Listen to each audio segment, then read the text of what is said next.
Recently, the government of India had released the National Education Policy 2020. The main thing they have done in that education policy is they have allocated 6% of GDP, which is the highest in the history of government of India for education sector, which is a welcome move.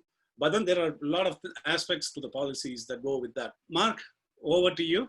Thank you so much, Kenan. Let me begin by saying that I love India. You're so wonderfully culturally diverse. You are the largest democracy in the world. I think that you are poised to do very well if you do the right things in the coming years. I don't know all that much about India. I've only been there once. I was only in New Delhi and Hyderabad, but I do know about a lot of things related to education. And I do know a fair amount about Indian kids because I have met them through Kiran Sethi's Design for Change organization. And I'm very proud of them. I'm here to talk about education and maybe make a few comments on the national education policy. Many of you may know a very famous quote from Nelson Mandela. Education is the most powerful weapon you can use to change the world. A lot of people use that in their talks. I want to tell you that that was true in the 20th century, but it is no longer true in the 21st century. And this is a huge issue. What's true in the 21st century, where all our kids are going to live, is that the greatest weapons, the most powerful weapons we can use to change the world are empowerment and accomplishment. Empowerment and accomplishment. And that is really the crux of what I think needs to happen in India, in Tamil Nadu, and in fact, the whole world. And since we mentioned Nelson Mandela, let's mention an even more powerful freedom fighter, Gandhi. And Gandhi said, true education must correspond to the surrounding circumstances. And he's absolutely right. So we need to look at what those surrounding circumstances are now and in the future. We're at a very big turning point, which I will illustrate at the very end with a slide. We are at a turning point just around the turn of the millennium, and 2000 will be remembered for all of history because so many things happened that were important. I think there are three we should focus on. The first is, of course, technology. And we all know that technology is changing rapidly, that right around the turn of the millennium was the time when the internet started to reach billions of people. It's not coming everywhere equally, we all know that, but it is coming fast. The Starlink satellite network that Elon Musk is putting up is already up, and my sense is that if we don't think about tomorrow or the day after tomorrow, but we think about 20 years from now, which is when the kids of today will be living their lives in the mid to late 21st century, all of them will likely have what we have today. Some will have more, but all of them will be connected at high speeds with some device that will help them, I think. That's technology, but that's not the only thing. And in fact, it's not enough. Because the other thing that is changing incredibly rapidly in our times is beliefs, is what we think. And beliefs are changing, mostly generationally, from generation to generation in huge numbers of areas. And the reason they're changing is because those people who grew up in the 20th century, which is almost all of us, anybody who's over 20 today grew up in the 20th century, those people are what I call the last pre-internet generation the world will ever know. That's us. The kids, of course, are the first internet generation the world has ever had, and all the other generations following them will be connected as well. So certainly one of the great infrastructure things that India and Tamil Nadu ought to do is connect everybody, make sure that everybody's connected. For me, that's priority number one. But how are beliefs changing? Well, beliefs are changing in terms of whether kids are powerful or not.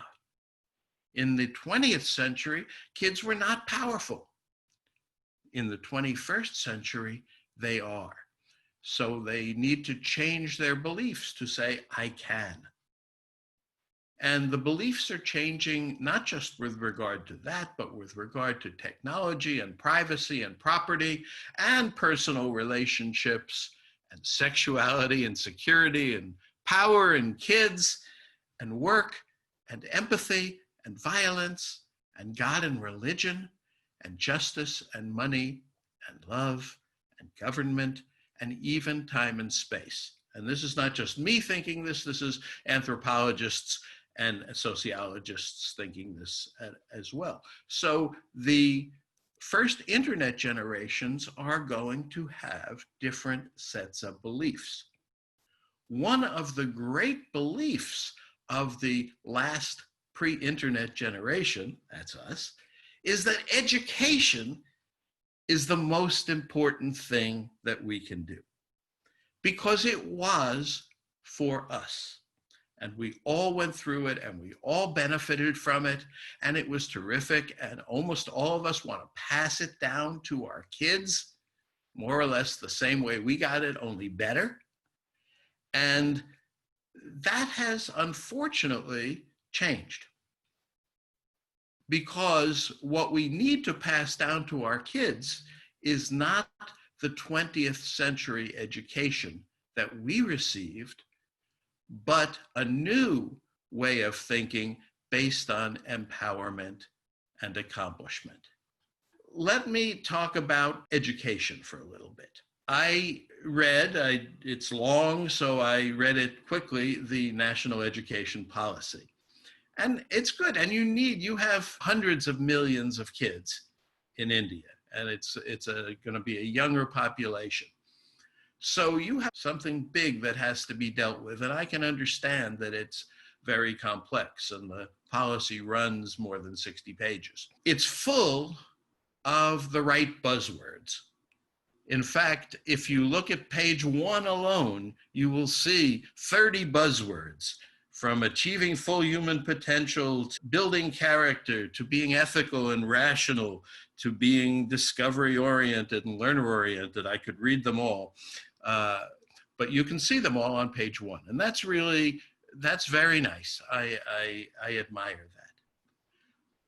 But the entire policy, if you look at the whole thing, is really what I call icing to 20th century education. And when I say icing, that's an acronym: incremental changes. Incremental changes to 20th century education. We're going to move from a 10 and 2 system to a 5-3-3-4 system. We're going to do a whole lot of these incremental changes, and they're probably not bad in and of themselves, but they miss the key point in my view. And this is really what I want to bring to your attention. If you look for the word empowerment in that document, I saw it once, and it was not even in the same sense that I'm talking about. If you look for the word accomplishment, I don't think you'll find it at all in that document.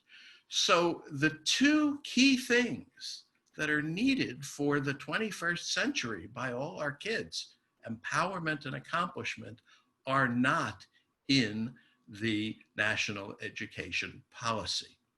And therefore, it's really important that we start thinking about how to get some of that in. And maybe we can do it nationally, and maybe we can do it on a state basis, because you have a state. Now, here's something that's really interesting. When I got to page 60, way deep in the national education policy, suddenly there was a little section called 25.2, which you can look up. It's one sentence.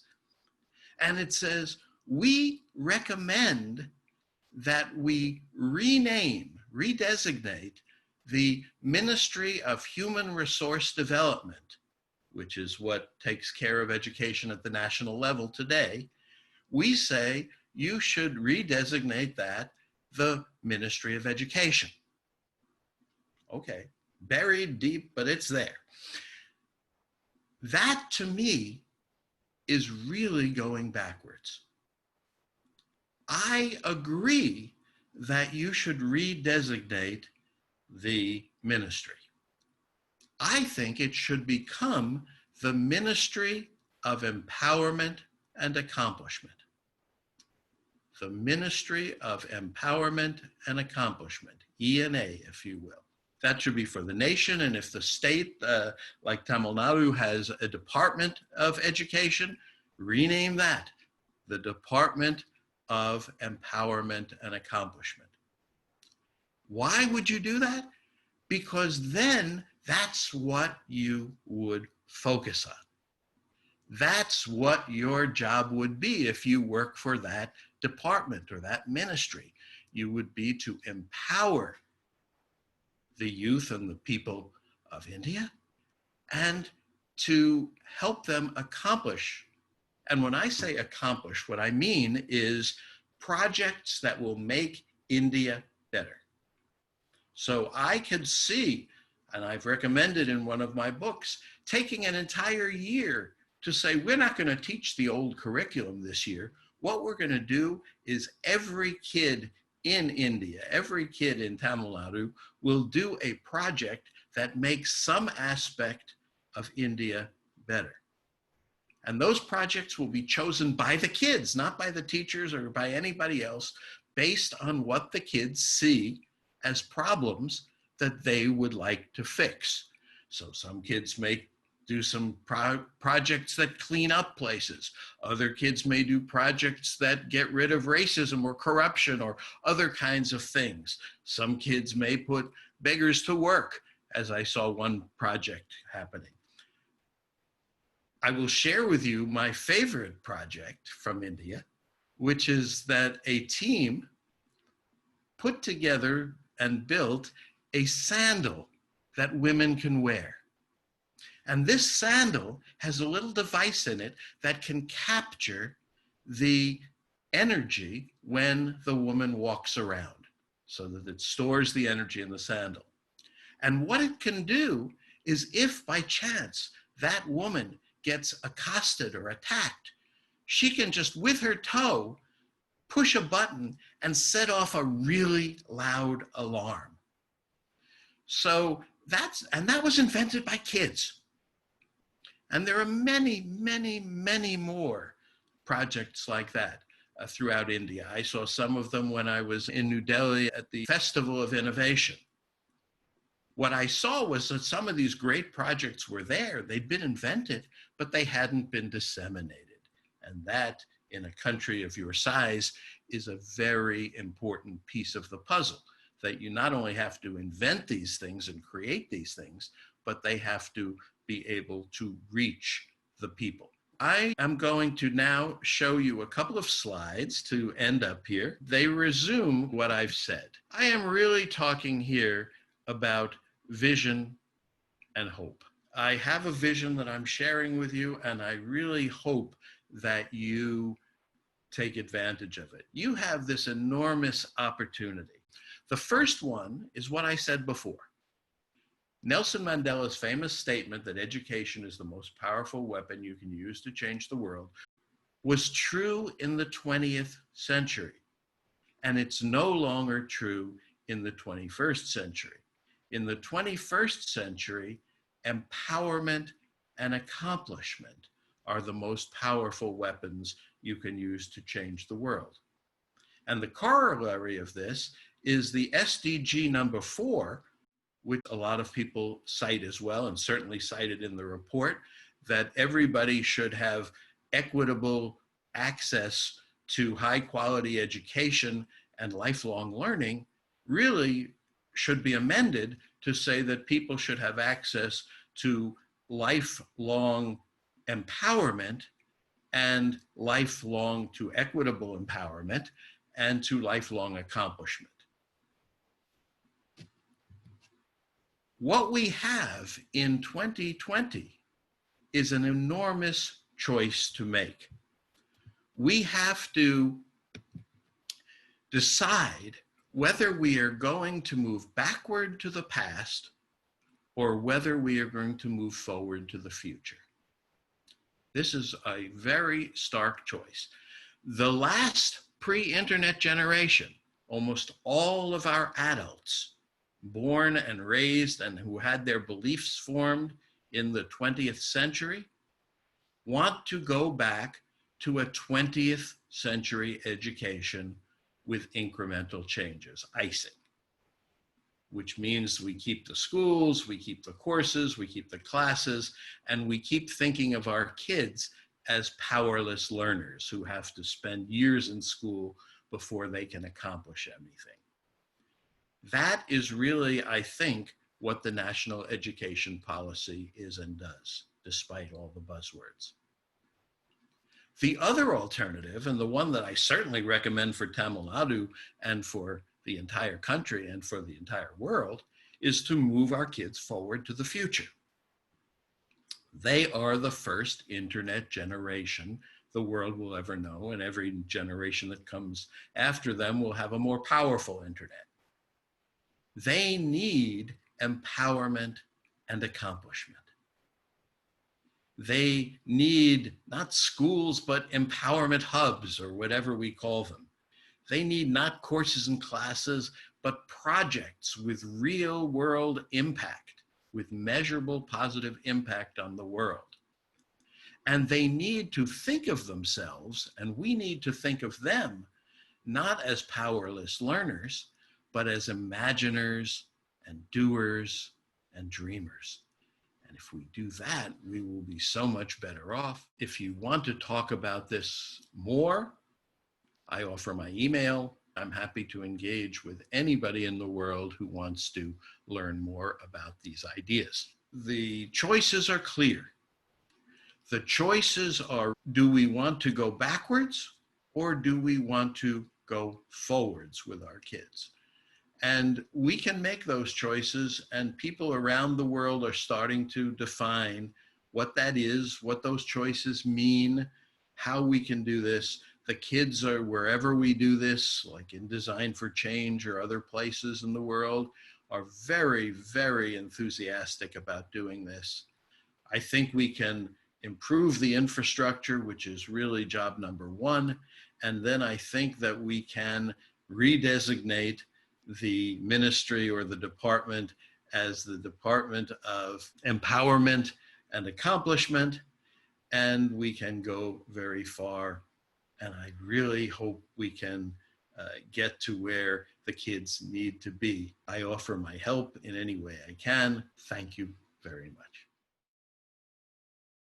Empowerment and accomplishment. I think that's the keywords I have learned today, and how to put it to practice. I think these thoughts are very, very useful and very timely.